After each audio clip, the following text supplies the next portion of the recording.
Scientist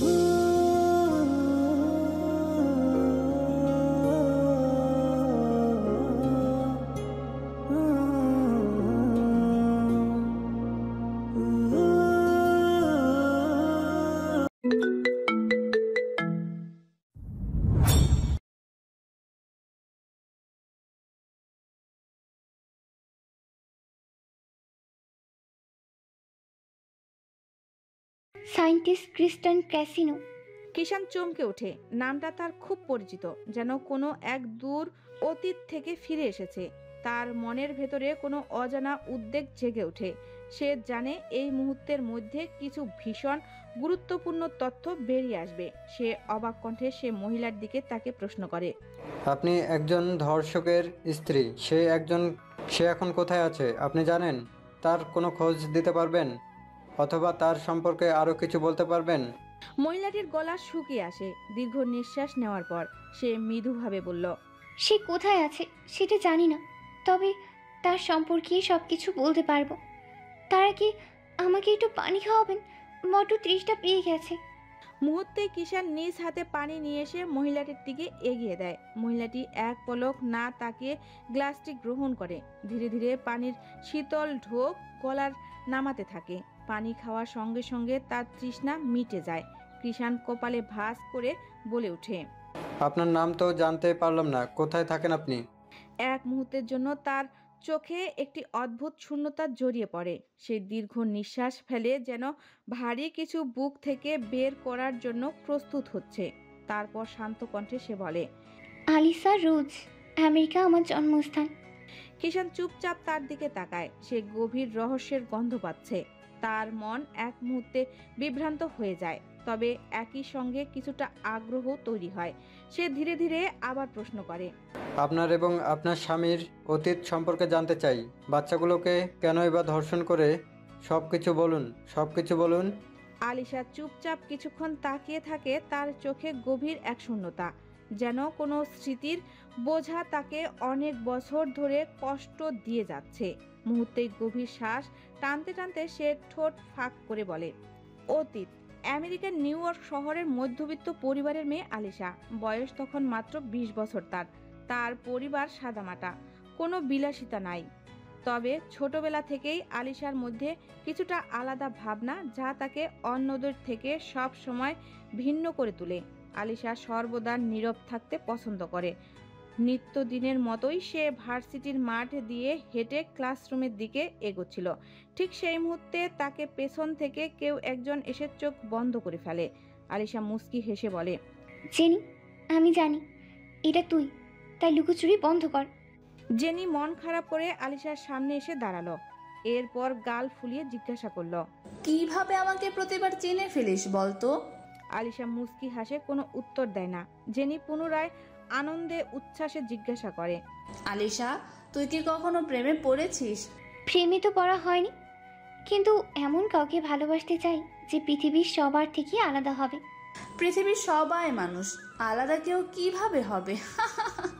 Alisha দীর্ঘ দৃষ্টিতে জেনির দিকে তাকিয়ে শুধালো, আমি চাই যে মানুষটিকে আমি ভালোবাসবো সে যেন অন্যদের থেকে ভিন্ন হয়, যেন তার মধ্যে এমন কিছু থাকে যা সাধারণ মানুষদের মধ্যে নেই। এতটুকু বলার পর আলিশা সেখান থেকে প্রস্থান করে। জেনি স্পষ্টভাবে বুঝতে পেরেছে যে আলিশা রাগ করেছে। এটা আলিশার জন্মগত স্বভাব। তার কথার বিরুদ্ধে দ্বিমতে পোষণ করলে মুহূর্তেই রেগে যায় সে। জেনির এই রাগ সহ্য করা অভ্যাসে পরিণত হয়েছে। ভার্সিটির শেষে নিত্যদিনের মতো আলিশা হোস্টেলের পথে ফিরছিল। পথটা কিছুটা একঘেয়ে। তার পরিচিত রাস্তা, যা সে প্রায়ই প্রতিদিনই হাঁটে হোস্টেলে যায়। হাঁটতে হাঁটতে হঠাৎ আলিশার কানে কারো গঙ্গানির আওয়াজ পৌঁছায়। মুহূর্তেই এসে সতর্ক চোখে পাশের জঙ্গলে তাকায়। মূলত জঙ্গল থেকে আওয়াজটা আসছে। জঙ্গলটি একেবারে শুনশান, কোনো মানুষের উপস্থিত নেই। কৌতূহল দমিয়ে রাখতে না পেরে সে জঙ্গলের দিকে পা বাড়ায়। বিকেল গড়িয়ে প্রায় সন্ধ্যা নেমে এসেছে, কিন্তু অবাক করার বিষয় হলো আলিশার একটুকু ভয় করছে না। সে নির্বাক হেঁটে চলছে। গঙ্গানি এবং চিল্লানোর আওয়াজ আরো স্পষ্ট হয়। আওয়াজটা গাছের আড়াল থেকে আসছে, কিন্তু এই শব্দের ভেতরেও আলিশার কানে বারবার বাজছে গঙ্গানি আর ভাঙ্গা ভাঙ্গা চিৎকারের আওয়াজ। আলিশা সতর্কভাবে গাছের আড়ালে দাঁড়িয়ে যায়। তারপর ধীরে ধীরে এক পা করে সামনে এগিয়ে আসে। গাছের পাতাগুলো ফাঁক করার সঙ্গে সঙ্গে তার সামনে নির্মম দৃশ্য ফুটে ওঠে। একজন তরুণীকে নির্মমভাবে মাটিতে ফেলে রেখেছে এক পুরুষ। তরুণীটির পোশাক ছেঁড়া, শরীর কাঁপছে, মুখে রক্ত, কান্নায় তার গলা ভেঙে গেছে। আর সেই নরপিশাচ নির্মমভাবে ভোগ করছে তরুণীটিকে। আলিশা টু শব্দ করল না, বরং এক দৃষ্টিতে তাকিয়ে রইল সেই ধর্ষকের পানে। হঠাৎ তার মুখে এক চিলতে হাসি ফুটে ওঠে। গাড়ির ভেতরে পুরোটা নিস্তব্ধতা, শুধু ইউহানের মনোযোগ কেবল গাড়ি চালানোতে। আর আনায়া জানালা দিয়ে বাইরে তাকিয়ে আছে। তার মনটা ভীষণ উড়ু এতদিনের মনে জমে থাকা অভিমান আর নিঃশ্বাস হয়ে গেছে। আনায়া অতটা অবুঝ না যে সে বুঝতে পারবে না ইউভানের তার প্রতি এতটা যত্নশীল হওয়ার কারণ। সে নীরবে মুচকি হাসে। চারপাশে অন্ধকার আর নীরবতা ঘিরে রয়েছে। ইভান হঠাৎ এই নিস্তব্ধতা ভেঙে বলে ওঠে, মাই ব্ল্যাক ওয়াটার পান্ডা। আনায়া এক সেকেন্ডের জন্য থেমে যায়। চোখ বড় বড় হয়ে এক দৃষ্টিতে ইউভানের দিকে তাকায়। ইউভান ঠোঁট কামড়ে হাসে। আনায়া লজ্জায় লাল হয়ে যায়। তার কান গরম হয়ে যায় সঙ্গে সঙ্গে। চোখ মাটিতে নেমে আসে।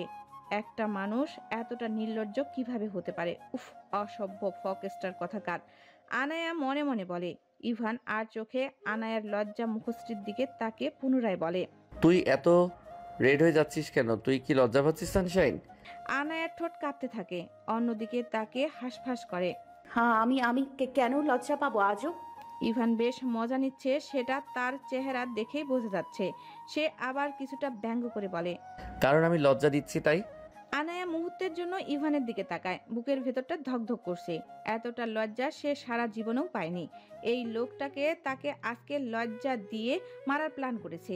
আনায়ার ঠোঁট চেপে বলে, কেন করছেন এমন? ইভান আনায়ার দিকে না তাকিয়ে কিছুটা নেশাক্ত কণ্ঠে বলে, আমি আরো অনেক কিছুই করতে পারি সানশাইন। কোনো এক অমাবস্যার রাতে গোপনে তোর আত্মার ভিতরে প্রবেশ করে তোর নিঃশ্বাস, হৃদয় সব কিছু চুরি করে আনবো, তুই জানতেও পারবি না। আনায়ার নিঃশ্বাস আটকে আসে এমন কথা শুনে। ইভান ভাই কেন এমন কঠিন কথা বলে তাকে? সে যে এই কথাগুলো সামলাতে পারে না। আনায়ার মুখ অন্যদিকে ফিরিয়ে নেয়। ঠান্ডা বাতাস জানালাতে প্রবেশ করছে। বাতাসের মিষ্টি ঘ্রাণের সঙ্গে ইভানের শরীর থেকে আসা ম্যান্ডালিন ফলের মিষ্টি ঘ্রাণ নাকে বাড়ি খাচ্ছে তার। সব কিছু মিলিয়ে অস্থির পরিবেশ তৈরি হয়েছে। হঠাৎ নীরবতা ভেঙে ইভান গাড়ি চালাতে চালাতে খালি গলায় ঘোর লাগানো কণ্ঠে গাইতে থাকে, কে জানে তু মেরে ইরাদে লে যাউঙ্গা সাসে চূড়াকে। আনায়ার মুখে লাজুক হাসি ফুটে ওঠে। জানালার দিকে কিছুটা হেলে যায়। মাথা কাত করে বাইরের দিকে তাকায়। তার হৃদয়ের অস্থিরতা ঢেউ আশ্রে পড়ছে। প্রতিটা শ্বাসে গলগল করে অনুভূতির নেশা ছড়িয়ে যাচ্ছে। বুকের ভেতর এক অদৃশ্য চাপ অনুভব হচ্ছে, যার নাম সে নিজেও জানে না। কি নাম দেওয়া যায় অনুভূতিকে? ভালো লাগা নাকি ভালোবাসা নাকি অদৃশ্য আসক্তি? আনায়া তোমার সাথে কি করছে? কোথায় পেলে তুমি ওকে? আমরা বাসার সবাই ওর কথাই চিন্তা করছিলাম। তার কোনো ধারণা আছে তোমার? এতদিন কোথায় ছিলে? বাসায় আসনি কেন? সব কিছু ছেলে খেলা পেয়েছো, যখন মন চাইবে তাই করবে। আমাদের কথার কি কোনো দাম নেই তোমার কাছে? চুপ করে কেন আছো? উত্তর দাও ইউভান। গম্ভীর কণ্ঠে কথাগুলো বলে আহসান চৌধুরী। ইব্রাহিম চৌধুরী গম্ভীর হয়ে সোফায় বসে আছে। যেখানে বড় ভাই কথা বলছে সেখানে তার কথা বলার কোনো প্রয়োজনই নেই বলে সে মনে করে। ইভান স্টিল হয়ে দাঁড়িয়ে আছে। তার হাবভাব দেখে বোঝা যাচ্ছে কোনো কথায় তার কোনো কিছু যায় আসে না। আনায়া ইভানের পেছনে গুটি ছুটি মেরে দাঁড়িয়ে আছে। ভয়ে তার আত্মা শুকে আছে। এমন একটা পরিস্থিতিতে পড়তে হবে ভাবতেও পারেনি সে। এরই মধ্যে সাইমা বেগম আনায়ার দিকে তাকিয়ে বলে ওঠে, তোর এই অবস্থা কেন? আনায়ার জামা কাপড় কোথায়? এবার সবার নজর যায় ইভানের পিছনে দাঁড়িয়ে থাকা আনায়ার উপর। আনায়া হাঁসফাঁস করতে থাকে। কি বলবে বুঝতে পারছে না। পরিবারের সামনে এরকম বাজে পরিস্থিতি আগে কখনো হয়নি। সে এবার আর চোখে ইভানের পানে তাকায়। ইভান আনায়ার দিকে না তাকিয়ে কর্কশ গলায় বলে, আনু উপরে যা। সবাই থ মেরে যায় ইভানের কথায়। আহসান এবার রাগ আটকে রাখতে না পেরে সে এবার চিৎকার করে বলে, ও কেন উপরে যাবে? ও তোমার সঙ্গে কি করছিল? সব প্রশ্নের উত্তর দাও আগে। ইভান এবার চোখ বন্ধ করে ঘাড় কাত করে আনায়ার পানে তাকিয়ে পুনরায় বলে, তুই উপরে যাবি নাকি আমার হাতে থাপ্পড় খাবি, কোনটা? আনায়া ভয়ে শুকনো ঢোক গিলে আমতা আমতা করে বলে। ভাইয়া ওই ইভান এবার উচ্চ স্বরে ধমক দিয়ে বলে ওঠে, গাল লাল করে দেবো বেয়াদব। উপরে যাওয়ার 1 সেকেন্ড, তোকে নিচে দেখলে তোর পা ভেঙে দিব আমি। সবার চোখ বড় বড় হয়ে যায় আনায়াকে আর পায়কে। সে এক দৌড়ে সিঁড়ি বেয়ে উপরে চলে যায়। দুনিয়া গোল্লায় যাক, আগে তার নিজের প্রাণ বাঁচাতে হবে। ইভান আর তার ধমকে জমের মতো ভয় পায় সে। সবাই আনায়ার যাওয়ার দিকে অদ্ভুতভাবে তাকিয়ে আছে। যে মেয়ে কারো কথা শুনে না, সেই মেয়ে ইভানের এক ধমকে কথা শুনল। ইভান এবার তার বাবা চাচাদের দিকে ঘুরে দাঁড়ায়। সবাই রাগী দৃষ্টিতে তার দিকে তাকিয়ে আছে। ইব্রাহিম চৌধুরী এতক্ষণ চুপ থাকলেও সে এবার উঠে দাঁড়িয়ে ইভানের দিকে তাকিয়ে বলে, তুমি কি আমাদের সারা রাত এখানে দাঁড় করিয়ে রাখতে চাও? আমাদের প্রশ্নের উত্তরগুলো দিলেই তো হয়ে যাচ্ছে। কোথায় ছিলে 30 দিন? তুমি কেন বাসায় আসোনি একবারও? আনা এত রাতে তোমার সাথে কি করছে? কোথায় পেলে তুমি ওকে? ইভান এবার আয়েশ করে সোফায় পায়ের উপর পা তুলে বসে। আহসান ক্ষিপ্ত দৃষ্টিতে সেদিকে তাকায়। হাতে থাকা ফোন উঠিয়ে কাউকে কল দেয়। আহসান এবার এসব দেখে আরো বেশি রেগে গিয়ে বলে, তোমার মধ্যে বিন্দু পরিমাণও কমন সেন্স নেই। এখানে বড়রা তোমাকে একের পর এক প্রশ্ন করছে আর তুমি আরামে বসে কাউকে কল দিচ্ছ। এখন কি তোমার নিজের পার্সোনাল কাজ করার সময়? আদব কায়দা কি সব কিছু ভুলে গিয়েছো তুমি? আদব কায়দা ছিলই বা কবে আমার মধ্যে? ছোটবেলা থেকে কেউ কখনো শেখায়নি, তাই এই শব্দ আমার কাছে অপরিচিত। আহসান চৌধুরী চুপ হয়ে যায়। পুনরায় কিছু বলতে যাবে, তার আগে ইব্রাহিম চৌধুরী ইশারা দিয়ে থামিয়ে দেয়। তৎক্ষণাৎ বাড়ির সদর দরজা দিয়ে মাথা নিচু করে ড্রাইভার প্রবেশ করে। সবার চোখ সেদিকে যায়। আহসান খান ভ্রু কুঁচকে প্রশ্ন করে, একে এখানে ডেকে কি প্রমাণ করতে চাইছো তুমি ইভান? ইভান ফোন স্কল করতে করতে উত্তর দিল, আপনাদের বাড়ির ড্রাইভার। আপনাদের বাড়ির গাড়ি কোথায় সেগুলো কোনো খোঁজ খবর রাখেন আপনারা? বাসার গাড়ি যে অ্যাক্সিডেন্ট হয়েছে এই খবর কি আপনারা জানেন? মাঝ রাস্তায় গাড়ি থামিয়ে অনুকে একা রেখে ড্রাইভার কোথায় উধাও হয়ে গিয়েছে, এসব খবর রাখার দায়িত্ব কি আপনাদের না? সবাই স্তব্ধ হয়ে যায়। গাড়ি অ্যাক্সিডেন্টের কারণ মাথায় কিছু ঢুকছে না। তখনই ড্রাইভার মাথা নিচু করে বলে, ক্ষমা করবেন স্যার, পরিস্থিতি এতটা খারাপ ছিল যে কিছু চিন্তা ভাবনা করার সময় পাইনি। আসলে গুন্ডারা গাড়ির দিকে এগিয়ে আসছিল, তখন আয়না ম্যাম গাড়ি থেকে নেমে পালিয়ে যায় আর আমিও পালিয়ে যাই। কিন্তু পরক্ষণে এসে আমি গাড়িও পাই না, আর না পাই আয়না ম্যামকে। আমি ভেবেছিলাম হয়তো আয়না ম্যাম বাসায় চলে এসেছে। আমি বুঝতে পারিনি গাড়িটার ব্রেক ফেল হয়ে খাদে পড়ে যাবে। সবার মাথায় বড়সড় একটা বাস পড়ে। ইভান হাতের ইশারায় ড্রাইভারকে চলে যেতে বলে। পরক্ষণেই ড্রাইভার সেখান থেকে চলে যায়। ইব্রাহিম এবার চিন্তিত কণ্ঠে বলে, তুমি আনায়াকে কোথায় পেলে? গাড়ি খাদে পড়ে গিয়েছে, মামুনের কিছু হয়নি তো? ইভান সরু দৃষ্টিতে তার চাচার দিকে তাকিয়ে আওড়ায়, আমি ওই রাস্তা দিয়ে যাচ্ছিলাম, তখন হঠাৎ চোখে পড়ে অনুর গাড়ি উল্টাপাল্টাভাবে রাস্তাতে যাচ্ছে। তখনই আমি গাড়ির পিছনে আর সঠিক সময় ওকে গাড়ি থেকে আমার গাড়িতে নিয়ে আসি। পরের বার থেকে একটু খেয়াল রাখবেন, সব সময় আমি থাকবো না আপনাদের মেয়েকে বাঁচানোর জন্য। সবাই অনুতপ্ত। আহসান চৌধুরী কি বলবে বুঝতে পারে না, তারই ভুল। বিষয়টা খেয়াল রাখা উচিত ছিল তার। তারপরও সে গম্ভীর মুখে ইভানের দিকে তাকিয়ে জিজ্ঞাসা করে, সব বুঝলাম, কিন্তু এই 30 দিন তুমি কোথায় ছিলে? ইভান উঠে দাঁড়িয়ে তাচ্ছিল্য কণ্ঠে উত্তর দিল, আমার জন্য এতটা চিন্তা করে আপনাদের সময় নষ্ট করবেন না, অনুগ্রহ করে। আসলে অভ্যস্ত না আমি, কারণ ছোটবেলা থেকে কেউ এইভাবে চিন্তা করেনি তো যে আমি কোথায় আছি, কি করছি বা না করছি, তাই বললাম। সেই মুহূর্তে আয়ান অফিস থেকে বাসায় প্রবেশ করে। ইভানকে বাসায় দেখে কিছুটা অবাক হয় আয়ান। সাইমা বেগম এতক্ষণ নীরব দর্শক হয়ে সবকিছু শুনছিলেন, কিন্তু এমন কথায় তার চোখের পানি আটকে রাখতে পারলেন না। ইব্রাহিম চৌধুরী থ মেরে যায়। আহসান চৌধুরী চুপ, তার মুখে থেকে আর কোনো কথা বের হয় না। ছেলের মুখ থেকে এমন কথা শোনার জন্য সে মোটেও প্রস্তুত ছিল না। ইভান কোনো কিছুকে পাত্তা না দিয়ে উপরে চলে যায়। আয়ান খুব ভালো মতোই বুঝতে পেরেছে বাসায় আবার নতুন করে কোনো ঝামেলা হয়েছে। সে বাসার কারোর সাথে কোনো কথা না বলে সিঁড়ি বেয়ে উপরে উঠে ইউভানের রুমের উদ্দেশ্যে। ইউভানের রুমের দরজার কাছাকাছি পৌঁছানোর ঠিক আগ মুহূর্তে আয়ানের পা থমকে যায়। হঠাৎই তার চোখে পড়ে পাশের রুমে রুহির দরজার দিকে। দরজাটা পুরোপুরি বন্ধ ছিল না, একটু ফাঁকা ছিল। কি মনে করে আয়ান ধীরে ধীরে দরজার কাছে এগিয়ে আসে। রুহি চুপচাপ দাঁড়িয়ে আছে, চোখ গভীর বনধূর চাঁদের দিকে। মনের মধ্যে তার প্রেমের হাওয়া বইছে। তার হঠাৎ কিছু একটা মনে পড়তে ফোন বের করে পিহুর নাম্বার খুঁজে বের করে কল দেয়। পিহু বিষণ্ণ মনে বিছানায় শুয়েছিল। হঠাৎ ফোনটা কাঁপে তার। সে তড়িৎ বেগে ফোনটা হাতে তুলে নিয়ে দেখে স্ক্রিনে রুহির নাম। হকচকিত হয়ে ফোনটা ধরে একটু কাঁপা কণ্ঠে বলে, কিরে রুটি, এতদিন পর আমাকে মনে পড়লো? ওপাশ থেকে রুহির নিঃশ্বাসের আওয়াজ। সে নিঃশব্দে হেসে আস্তে করে ফিসফিস করে বলে, পরোটা, তুই জানিস আমি প্রেমে পড়েছি। পিহুর চোখে এক মুহূর্তে ঝিলিক মারে। কপালে চুল সরিয়ে একটু সোজা হয়ে বসে গলাটা নিচু করে বলে, কবে, কখন, কিভাবে, কার প্রেমে পড়েছিস রে তুই? রুহির হাসির শব্দ ভেসে আসছে ভেজা পাতার মতো মৃদু। পায়েসের প্রেমে। পিহু এক ঝটকায় শোয়া থেকে উঠে পড়ে, চিৎকার করে বলে, কি বলে? পায়েস? কাকে তুই পায়েস বলছিস? রুহি চাঁদের দিকে তাকিয়ে বলে, ওর হাসিটা দেখলে মনে হয় জ্যোৎস্নার ভিতরে ঝিকিমিকি কিছু মেশানো আছে। আমি প্রথমে বুঝতেই পারিনি, কখন যেন ছেলেটার মুখ চোখের ভিতর গেঁথে গেছে। পিহু হেসে গড়িয়ে পড়ে বিছানায়।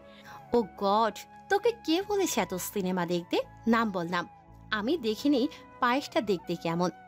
রুহি একটু লাজুক ভঙ্গিতে ফোনটা হাতে ঘোরাতে ঘোরাতে বলে, নামটা এখনই বললে পায়েস গলে যাবে, বুঝলি? পিহু গলায় অভিমান মিশানো কণ্ঠে শুধালো, তুই তো আগেই বলছিলি প্রেম টেম লুকানোর জিনিস না, আমি বলে জানিয়ে দেব। এখন নিজেই লুকাচ্ছিস আমার কাছ থেকে। বলবো সময় হলে, আগে পায়েসকে আমার মনের কথা জানাই যে আমি তাকে ভালোবাসি, তারপর। হঠাৎই পিহুর চোখে এক ঝলক জল এসে থামে। সে ফোনটা শক্ত করে ধরে ফিসফিস করে বলে, ভালোবাসা জিনিসটা কি জানিস রে রহিম? কারো নাম মুখে আনতেই বুকের মাঝে ব্যথা জেগে ওঠে, আর কারো নাম শুনলেই ব্যথা হয়। রুহি থেমে যায়, কিছুক্ষণ নিঃশব্দ। তারপর আবার আস্তে করে বলে, তোর ব্যথার নাম কি পিহু? পিহু তখন চুপচাপ জানালার পাশে দাঁড়িয়ে আকাশের দিকে তাকিয়ে থাকে। চোখের পাতা ভারী হয়ে আসছে। সে নিঃশব্দে কলটা কেটে দেয়। বুকের বাঁ পাশটায় অজানা ব্যথা উকি মারে। চোখের সামনে ভেসে ওঠে সেই দুজোড়া নীলমণি ওলার চোখ। অপরদিকে রুহি ফোন কানে রেখে পেছনে ঘোরে, আর সামনে দাঁড়িয়ে থাকা ব্যক্তিকে দেখে চমকে যায়। তার চোখ একদম বড় বড় হয়ে যায়, গলা স্বর আটকে যায়, মুখ শুকিয়ে ওঠে। আয়ান ভাই। তার গলা কাঁপে, চোখে ভয়। রুহি বেশি ভয় পাচ্ছে এটা ভেবে আয়ান সব কথা শুনে ফেললো নাকি। শুনে ফেললে কি হবে? আয়ানের শিরাগুলো ফুলে উঠেছে কপালের। সে একটাও শব্দ করছে না, শুধু তাকিয়ে আছে এক দৃষ্টিতে রুহির চোখের গভীরে। রুহির বুকটা হঠাৎ কেঁপে ওঠে। রুহি নিজেকে শান্ত করে কিছু বলতে যাবে, তার আগেই আয়ান সজোরে থাপ্পড় মারে রুহির গালে। রুহি ছিটকে যায় এক পাশে। সে চোখ বড় বড় করে তাকিয়ে রইল। হাতটা গালে উঠে যায় স্বাভাবিকভাবেই। সে বলার চেষ্টা করে, কিন্তু শব্দ আটকে যায় গলায়। বুকের মধ্যে ধকধক করছে, যেন ভেতরে কেউ কাঠি ঘুরাচ্ছে। তৎক্ষণাৎ আয়ান গর্জে ওঠে, তুই অন্য কাউকে লজ্জা করলো না এসব বলতে? রুহি চমকে ওঠে। কি উত্তর দেবে সে বুঝতে পারে না। এই প্রথম আয়ান তার গায়ে হাত তুলল। আয়ান অবাক নয়নে তাকিয়ে রইল রুহির পানে। আয়ানের মাথায় একটাই শব্দ ঘুরছে, পায়েস, পায়েস, আর ওর হাসি। সেই শব্দটা যেন রুহির মুখ থেকে ছুটছেই না, গেঁথেছে আয়ানের বুকে। আয়ানের চোখে জল নেই, কিন্তু তার দৃষ্টি এমন যে যেন সে কাঁদতেও ভুলে গেছে। রুহি কোনো প্রতি উত্তর করতে পারে না, তার দম বেরিয়ে আসছে। আয়ান হয়তো আরো কিছু কথা বলতে চেয়েছিল, কিন্তু পারল না, বাক্য শেষ করতে পারে না। হাত দুটো মুঠো পাকিয়ে ফেলে, যেন নিজের অনুভূতিগুলো পিষে ফেলতে চাইছে। বুকের মধ্যে অসহ্য ব্যথা জমে উঠেছে, যেন একটা ভারী পাথর কেউ চেপে ধরেছে তার হৃদয়ে। আয়ান দাঁড়ায় না আর, এক মুহূর্তেই ঘুরে যায়। দরজাটা এত জোরে খোলে যে সেটা দেওয়ালের সাথে টক্কর খেয়ে ধাক্কা খায়। দরজার শব্দে রুহির ভয়ে চোখ খিচে বন্ধ করে নেয়। সে কাঁপা কাঁপা চোখে সামনের দিকে তাকে দেখে আয়ান নাই। সে ওইভাবেই হতভম্ব হয়ে দাঁড়িয়ে রইল কিছুক্ষণ। রুহি মনে মনে বলতে থাকলো, আমি কি খুব বেশি ভুল করে ফেলেছি? ভালোবাসাটা কি আমার জন্য অন্যায় আয়ান ভাই? রুহি নিঃশব্দে হাঁটু গেড়ে ফ্লোরে বসে পড়ল। শূন্য চোখে খোলা দরজার দিকে তাকিয়ে রইল কিছুক্ষণ। মনের মধ্যে অজানা ভয় বাসা বাঁধছে তার। পায়েসকে কি আদৌ পাবে সে, এটা কল্পনা করে। আয়ানের এহেন হিংস্র ব্যবহারের অর্থ রুহির মাথায় ঢুকছে না। রুহির চোখের জল জমে উঠেছে। সে আর সহ্য করতে না পেরে ফুপিয়ে কেঁদে ওঠে। অতীত America, New York City. Alisha টু শব্দ করল না এবং এক দৃষ্টিতে তাকিয়ে রইল সেই ধর্ষকের পানে। হঠাৎ তার মুখে এক চিলতে হাসি ফুটে ওঠে। সে ব্যাগ থেকে ফোন বের করে ভিডিও করতে লাগলো। তার চোখে আজকের এই দৃশ্যটা কোনো অপরাধ নয়, বরং ভালো লাগা। সবাই যেখানে বিভৎসতা দেখে চোখ ফিরিয়ে নেয়, আলিশা সেখানে দৃশ্যটা উপভোগ করছে। তার ভালো লাগার ভাষা ভিন্ন। সে সব সময় এমন কিছুতেই আকৃষ্ট হয়েছে যা নিষিদ্ধ, যা সমাজ অস্বীকার করে, যা মানুষ ভয় পায়। আলিশা ফোনের ক্যামেরাটা আর একটু জুম করে দেখতেই পায় মেয়েটির নিথর দেহটা মাটিতে ছড়িয়ে পড়ে আছে। ঠোঁটের কোণে শুকিয়ে গিয়েছে রক্ত, হাতের নখগুলো মাটি খুঁড়ে গেছে। ধর্ষকটি দাঁড়িয়ে আছে নিঃশব্দে, হাড় ভাঙ্গা শান্তিতে। চোখে কোনো অপরাধ বোধ নেই, বরং এক ধরনের আত্মতৃপ্তি। তার হাতে একটা জ্বালানির বোতল। সে নিচু হয়ে মেয়েটার শরীরের উপর ছিটিয়ে দেয় তরলটা চুল। চামড়া সব কিছুতেই মিশে যায় কেরোসিনের গন্ধ। তারপর সে পকেট থেকে একটা লাইটার বের করে। এক ক্লিক, দুটি ক্লিক। হঠাৎই শিখাটা জ্বলে ওঠে। মুহূর্তের মধ্যেই আগুন লেগে যায় মেয়েটির পোশাকে, তারপর শরীরে। মেয়েটির জোরে চিৎকার দিয়ে ওঠে। আলিশা এমন চিৎকারে কিছুটা কেঁপে ওঠে, তবুও মনে সাহস নিয়ে ভিডিও করতে থাকলো সে। মেয়েটির উন্মুক্ত শরীরের উপর শিখার জ্বলে ওঠা কাপড়টি তীব্র শো শো শব্দ করে মিশে যায় চামড়ার সাথে। মুহূর্তেই মেয়েটির নিথর দেহটা কেঁপে ওঠে আগুনের ছোঁয়ায়। চামড়া ধীরে ধীরে ফেটে যায়, ফুসকুড়ির মতো ফুলে উঠে কিছু অংশ। তারপর সেই বুদবুদে ভেতরের রক্তচাপ এক মুহূর্তেই ফেটে ছড়িয়ে পড়ে কালচে তরল। মাটি ভিজে উঠে তরল কালচে রক্তে। শরীরের মাংস গলে গলে চুইয়ে পড়ে মাটিতে। মেয়েটার চোখের পাতা গলে চোখের ভেতরকার অংশ, সাদা অংশ বেরিয়ে আসে। আগুনের দাপটে বুকের পাঁজর এক এক করে ডেবে যেতে থাকে। হৃৎপিণ্ডে আগুন পৌঁছানোর মুহূর্তেই মেয়েটির ছটফটানি থেমে যায়। হয়তো মেয়েটি হাঁপিয়ে গিয়েছে ছটফট করতে করতে। অবশেষে তাহলে মুক্তি পেল এই নরক যন্ত্রণা থেকে। গলাটা গলে পড়ে গেল একদিকে। চামড়া আর হাড়ের মধ্যে আর কোনো সীমা নেই, সব গলে গিয়ে একাকার। আলিশা দাঁড়িয়ে আছে দূরে। ফোনে সে সব রেকর্ড করেছে, কিন্তু তার চোখ স্ক্রিনে নয়, চোখের সরাসরি সেই পোড়া দেহে। চারিদিকে ধোঁয়ায় ভরে উঠেছে। পোড়া চামড়ার গন্ধটা এত তীব্র যে সেটা আলিশার গলা পর্যন্ত জ্বালিয়ে দেয়। সে এক হাত দিয়ে নাক চেপে ধরে। এসব দৃশ্য পৈশাচিক হাসি দিয়ে উপভোগ করছে ধর্ষক ব্যক্তিটি। আলিশার বুকে কোনো গ্লানি নেই, তার ভেতরে এক পচন ধরেছে, এক বিষাক্ত প্রেম। এক অদ্ভুত মোহ তৈরি হলো আলিশার ভেতরে। তার বুকের গভীর থেকে একটা ঠান্ডা ভালো লাগা বের হয়। সে ক্যামেরাটা জুম করে ধর্ষকের পানে গম্ভীর দৃষ্টিতে তাকিয়ে রইল। এক মুহূর্ত আলিশা ব্যক্তির মুখ স্পষ্ট দেখতে না পেলেও এই মুহূর্তে ধোয়ার মাঝে কাঙ্ক্ষিত ব্যক্তির চেহারা স্পষ্ট হয়ে ওঠে। আলিশা অদ্ভুত হাসি দিয়ে মুগ্ধ দৃষ্টিতে তাকিয়ে রইল ব্যক্তিটির পানে। ব্যক্তিটির চওড়া কপাল, ভ্রু দুটো ঘন এবং একটু ভেতরের দিকে বাঁকানো, চোখ গাঢ় কালো, তার ভেতরে আগুন দাউ দাউ করে জ্বলছে। গালের হাড় দুটো উঁচু, ঠোঁট সামান্য বাঁকা, এবং সেই বাঁকানো ঠোঁটে এক মুহূর্তের জন্য পৈশাচিক হাসি খেলছে। আলিশা সম্পূর্ণ দৃষ্টি ক্যামেরায় বন্দি করে নিল। এই মুখটাই আলিশার ভালো লেগে গেছে। এই চেহারাতেই সে খুঁজে পেয়েছে নিজের হারিয়ে যাওয়া অন্ধকারকে। এই ভালো লাগার প্রেম নয়, এটা হলো পয়জনাস অ্যাট্রাকশন, নিষিদ্ধের প্রতি এক ধরনের অবচেতন জন্ম নেওয়া ভালো লাগা। ব্যক্তিটি দ্রুত সেখান থেকে প্রস্থান করে। আলিশা সেটা দেখে গাছের আড়ালে লুকিয়ে পড়ে। ব্যক্তিটি চারিদিকে একবার চোখ বুলিয়ে গাড়িতে উঠে বসলো। আলিশা নীরবে সেদিকে শুধু চেয়ে রইল দীর্ঘ দৃষ্টিতে। রাত তখন 10:30। একটা পুরনো জং ধরা লোহার দরজা আলিশা ধীরে ধীরে ঠেলে খুলে, এরপর ধীর পায়ে বাসায় প্রবেশ করে। হঠাৎই 8 বছর বয়সী বাচ্চা ছেলে দৌড়ে এসে আলিশাকে জড়িয়ে ধরে, তারপর কাঁদতে কাঁদতে বলে,